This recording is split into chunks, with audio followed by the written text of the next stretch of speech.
Hi guys, welcome to Folklore Diaries. Here, we share real-life horror stories and chilling legends from around the world. Some of them happen to our listeners, others have been passed down for years. So, get comfortable but stay alert, because the next story might just keep you awake tonight. Kyoto is often called the heart of old Japan. It's a city of temples, tea houses, narrow alleyways, and quiet gardens. A place that, on the surface, feels timeless. Tourists flock there for cherry blossoms in spring and fiery maple leaves in autumn. But what most never hear about is Kyoto's other side. The side whispered about by locals, in bars after dark, in late-night taxi rides, and in the corner tables of small ramen shops.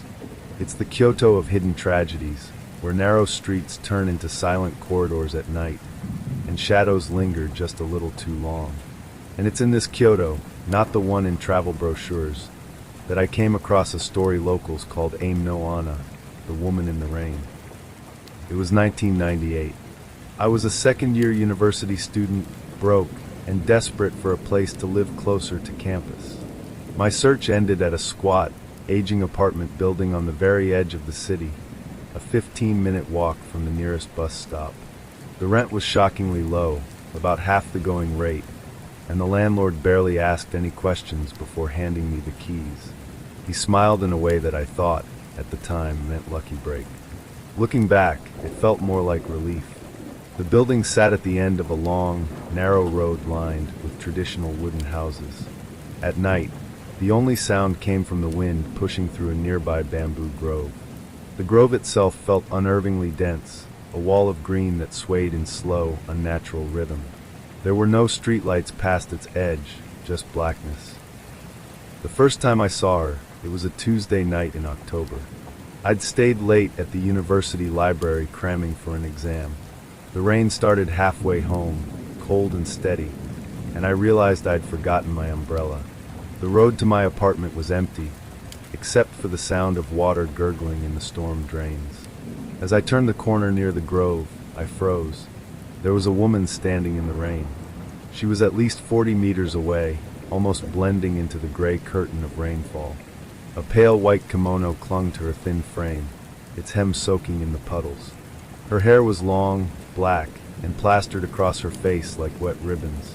Even from that distance, I could tell she was facing me, her head tilted slightly to one side, an odd, almost childlike gesture. I walked past without making eye contact. When I glanced over my shoulder, she hadn't moved. But her head seemed tilted just a little more. The next night, it rained again. I didn't think much of it until I saw her again, standing in the exact same spot. Same kimono, same tilt of the head. On the third night, I decided to avoid her completely. I took a longer route that bypassed the bamboo grove entirely. But when I turned onto my street, I stopped dead. She was there, standing right in front of my apartment building. This time, I could see her face. Her skin was almost luminous in the weak streetlight, the unnatural pallor of something long submerged in water. Her lips were tinged blue, and her eyes were wide, glassy, and dark, reflecting light like an animal caught in headlights. After 3 nights of this, my nerves were fraying. I went to my landlord the next morning. "There's a woman," I began, "who keeps..." Before I could finish, his face changed. The easy smile he always wore vanished, replaced by something tight and uncomfortable. "You shouldn't walk home so late," he said quickly, "especially in the rain." I pressed him. At first, he claimed not to know what I meant. But after a long silence, he told me something that made the small hairs on my neck rise. 5 years earlier, a young woman had lived in my apartment. She had been engaged to be married, but her fiancé broke it off suddenly, for reasons no one knew. She had been last seen walking toward the bamboo grove late one rainy night. The next morning, her body was found hanging from a tree deep in the grove. She was still wearing the white kimono she'd bought for her wedding. The landlord said some tenants since then had claimed to see her, always on rainy nights, always watching. A few days later, I met an older taxi driver when I was coming back late. When I gave him my address, his eyes flicked up to the rearview mirror. "You live near the grove?" he asked. When I nodded, he told me a story. Years ago, around midnight, he had dropped off a young woman in a white kimono at the entrance to my street. She had given clear directions in a soft voice, but when he turned to collect her fare, the back seat was empty. The seat belt was still wet, as if she had been dripping rainwater. By early November, I'd stopped going to the library at night. I stayed indoors when it rained, but one night, exhaustion from an all-day project made me collapse at my desk. When I woke up, it was 2 a.m. The rain outside had stopped, but I could hear a faint dripping sound inside my apartment. I turned slowly. She was there, standing in the corner of my room. Water pooled around her bare feet, seeping into the floorboards. Her soaked hair hung like black ropes, and her kimono clung to her body in folds. Slowly, she lifted her head. Her eyes were not glassy from rain. They were glassy because they were not alive. Her lips parted, and instead of words, a stream of dark water poured out, hitting the floor with a sound like heavy rain. The stench was overwhelming, stagnant, like water from a forgotten well. I blinked, and she was gone. When morning came, my clothes were damp, and the floor beneath my desk was wet. I moved out 2 days later. Since then, I've never gone back to that neighborhood. But sometimes, when it rains at night, I find myself glancing to the end of whatever street I'm on, half expecting to see her. And sometimes, I swear I do. After moving out, I couldn't stop thinking about what I'd seen. I started digging, first in Kyoto's public library, then in small local archives, and finally through conversations with elderly shopkeepers who'd lived in the area for decades. I learned that the Aim no Onna legend wasn't unique to my street.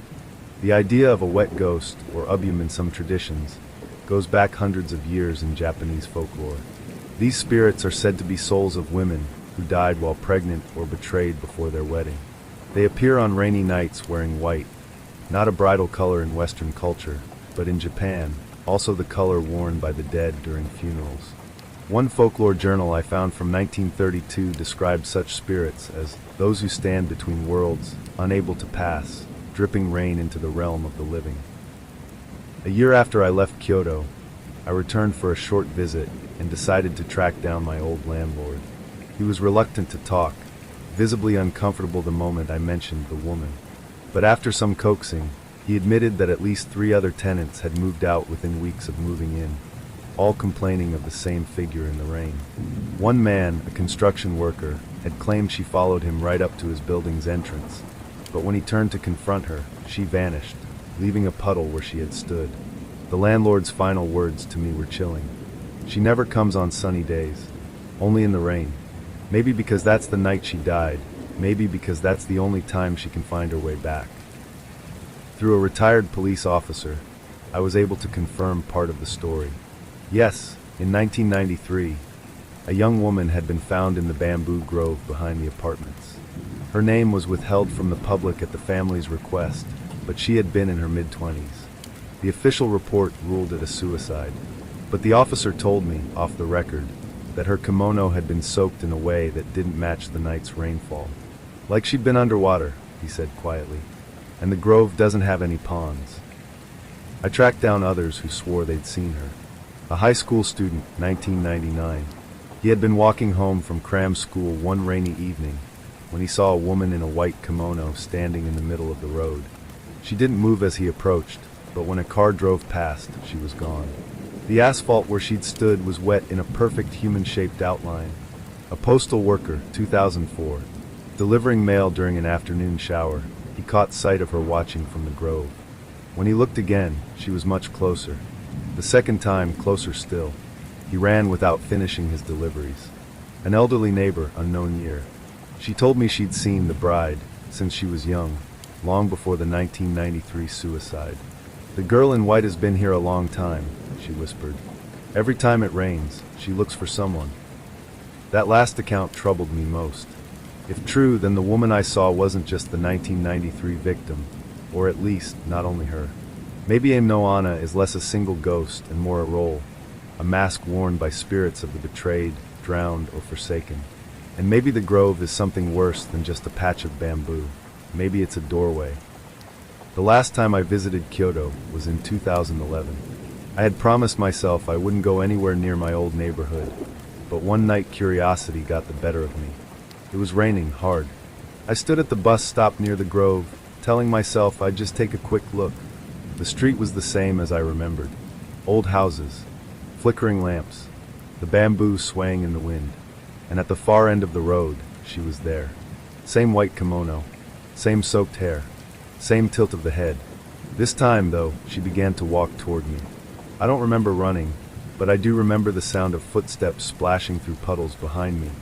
Too close, too fast. I didn't stop until I was inside my hotel room, my heart hammering in my chest. When I looked down, my socks were soaked. I've read enough ghost stories to know they usually have an ending, a way to put the spirit to rest. But with her, there's nothing. She isn't tied to a house or a person. She's tied to the rain itself. So if you ever find yourself in Kyoto, walking home late on a rainy night, and you see a woman in a white kimono standing under a broken street lamp, don't look back, because if you do, and her head tilts just a little more, she's already chosen you. In Japan, rain has long been tied to spirits and the supernatural. Shinto belief holds that water is both a purifier and a boundary, a liminal element between worlds. Folklore often describes ghosts appearing during storms because, as some say, the rain makes the air thin enough for the dead to pass through. The Aim no Onna, or woman in the rain, is an archetype found in multiple prefectures, though her appearance varies. In some areas, she carries a red umbrella. In others, she drips constantly, as if still standing in the place of her death. But in nearly all stories, she seeks out the living, often locking eyes before following them home. Skeptics argue that these sightings are nothing more than tricks of low light and wet weather, pareidolia caused by reflections, shadows, and stress. Others suggest a psychological explanation, that hearing a tragic local story can prime someone's mind to see the ghost when walking alone at night in the rain. But this case has elements that resist dismissal. Multiple independent witnesses across decades, describing the same woman in striking detail. Physical traces, puddles where no rain should be, wet footprints indoors, sudden changes in temperature. Sightings on nights with no rainfall recorded, only high humidity. Perhaps she is not tied to a single death in 1993.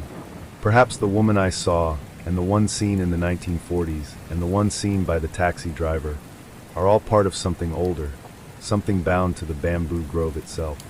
And here is the most disturbing possibility. If she can follow a person home, if she is not bound to one location, then rain anywhere could be her doorway. The next time you walk down an empty street during a light drizzle and feel the hair on your neck rise, you may not be alone. If you notice a figure ahead of you, still as a statue, watching, with her head tilted just slightly, do not call out, do not meet her eyes, and whatever you do, do not let her close the distance, because once she chooses you, she will always find you. Thank you for listening to tonight's story. If you enjoyed, please like, share, and subscribe so you don't miss the next one. And remember, not every shadow is empty, and not every voice in the dark is in your head. Good night, and stay safe.